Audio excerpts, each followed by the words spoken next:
Hey everyone, welcome back to Zen and Go. I'm Vincent. Today we're diving into a topic that sounds super serious, but is actually pretty fascinating.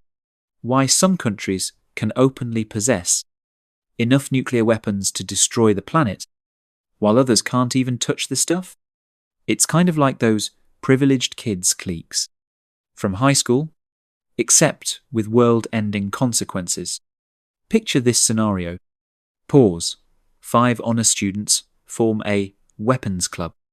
At school, they get to hide the most dangerous weapons under their desks and then make rules saying, no other students can bring any weapons to school. If anyone breaks the rules, they gang up and isolate them. Sounds ridiculous, right? Well, that's basically how the nuclear weapons game works in our world today. The birth of the nuclear club, an accidental monopoly game. Let's start from the beginning. In 1945, the United States created the world's first atomic bomb in the New Mexico desert. Americans probably thought they'd monopolize this fire of the gods forever. Turns out, the Soviets caught up in just 4 years. It's like inventing an awesome game cheat, only to discover everyone else can make it too. Then Britain, France, and China joined this nuclear weapons club, one by one. By the 1960s, the world suddenly realized something. If every country gets nuclear weapons, wouldn't Earth become one giant powder keg? So in 1968, these 5 first-come, first-served nations sat down and said, let's make some rules. That's how the Nuclear Non-Proliferation Treaty, or NPT, was born. The logic was so simple it's almost laughable. We 5 already have nukes, so we're legitimate. The rest of you can't have any, because it's safer that way. It's like 5 people already grabbed guns, and then told everyone else. For everyone's safety, we've decided only we can have guns. America's my way or the highway diplomacy. When it comes to double standards, America is absolutely a master. The US attitude toward different countries' nuclear weapons can basically be summed up in one sentence. Friends get negotiations, enemies get eliminated. Take Israel, for example. Everyone knows Israel has nukes, probably dozens to hundreds of warheads, but America never mentions it. They even use their UN Security Council veto power to protect Israel from accountability. Why? Because Israel is America's little brother in the Middle East, and Jewish historical tragedy makes this topic particularly sensitive. But look at Iran, and America's attitude is completely different. Iran just wants some nuclear power plants for electricity, and America goes ballistic. No way, you're trying to build bombs. Then comes wave after wave of economic sanctions. It's like a teacher letting honor students bring calculators while telling struggling students, you're trying to cheat. India's example is the most interesting. After India's nuclear tests in 1998, America first imposed sanctions, then realized India could be used to counter China, and did a complete 180.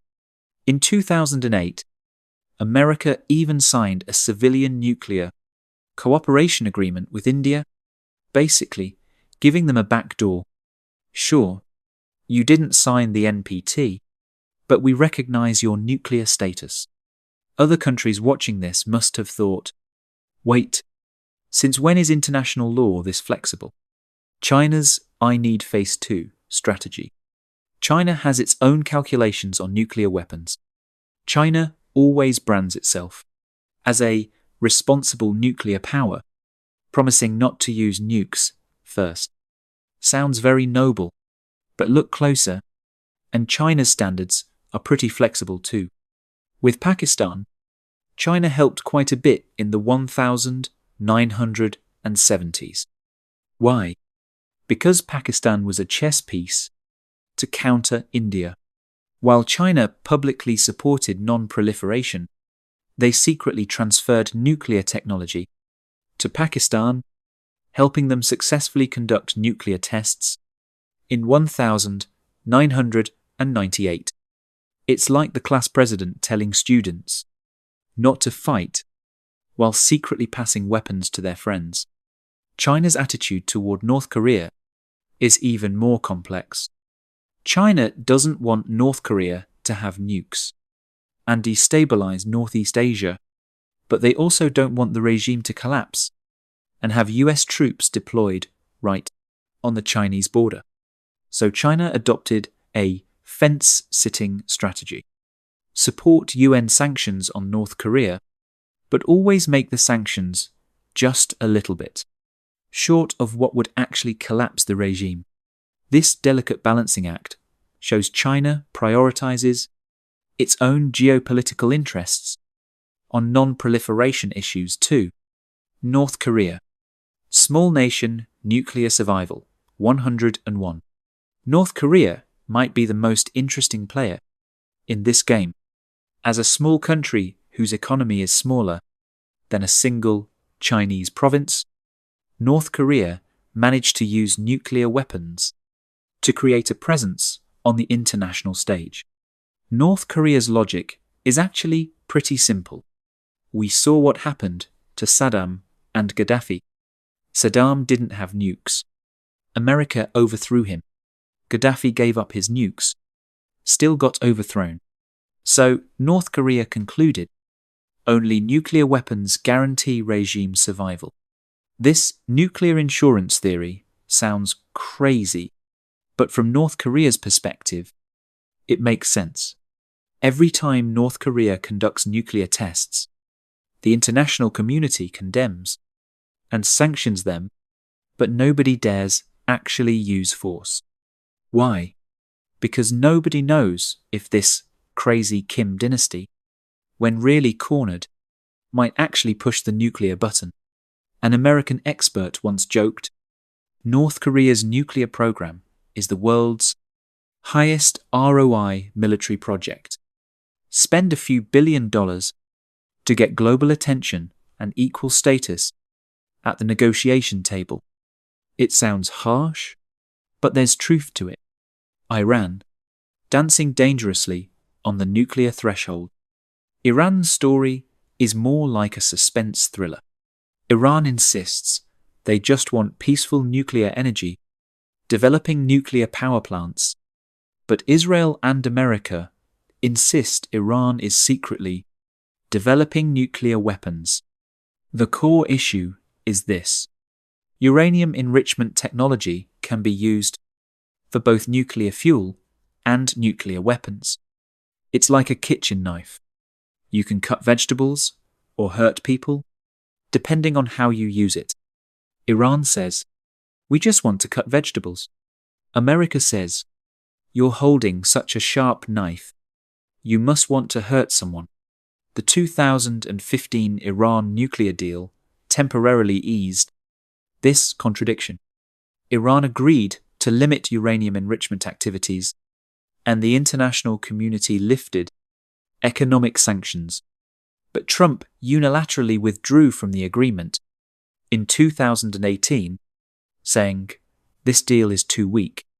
When Biden took office and wanted to renegotiate, Iran's attitude had hardened. You don't keep your word. Why should we trust you? The current situation is that Iran's uranium enrichment has reached near weapons grade purity levels, and technically they could build a bomb within months. But Iran still insists they have no intention of making nuclear weapons. It's like walking on a cliff edge, constantly risking a fall, while claiming you're just taking a stroll. If everyone had nukes, peace or doomsday? Some people have proposed a bold hypothesis. If every country in the world had nuclear weapons, wouldn't it actually be more peaceful? The logic is, when everyone can destroy each other, nobody dares make reckless moves. This sounds somewhat reasonable. After India and Pakistan both got nukes in 1998, while they still have border skirmishes, they haven't had a full-scale war. Both sides know that if war escalates, the consequences would be unthinkable. But this theory has a fatal flaw. It assumes everyone is rational. In reality, political leaders aren't always rational. Was Hitler rational? Was Saddam rational? If these people had nuclear weapons, what would have happened? Plus, the more nukes there are, the higher the probability of accidents.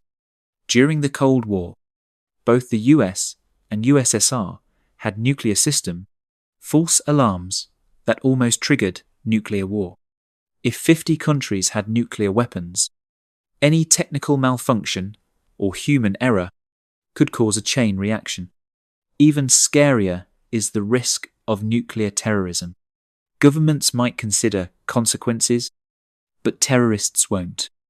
If terrorist organizations got nuclear weapons, their threshold for use would be much lower than countries.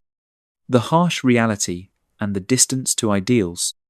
Bottom line, pause. The nuclear weapons issue reflects the world's most primitive logic. The strong make the rules. The UN Security Council's 5 permanent members happen to be the exact same 5 nuclear weapon states recognized by the NPT. That's not a coincidence. That's power in action. This system is indeed unfair, but it might be the least bad choice. Complete nuclear proliferation could bring greater disaster, while the current system, at least, keeps nuclear weapons numbers in a relatively small range. For places like Taiwan, this reality is particularly harsh. Taiwan secretly developed nuclear weapons in the 1970s, but was forced to abandon the program under US pressure.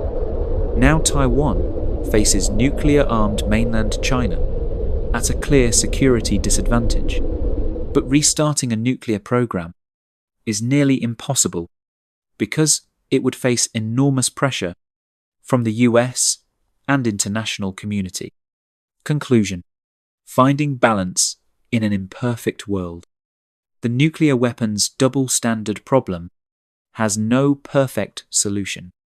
Ideally, all countries should destroy their nuclear weapons and achieve true disarmament.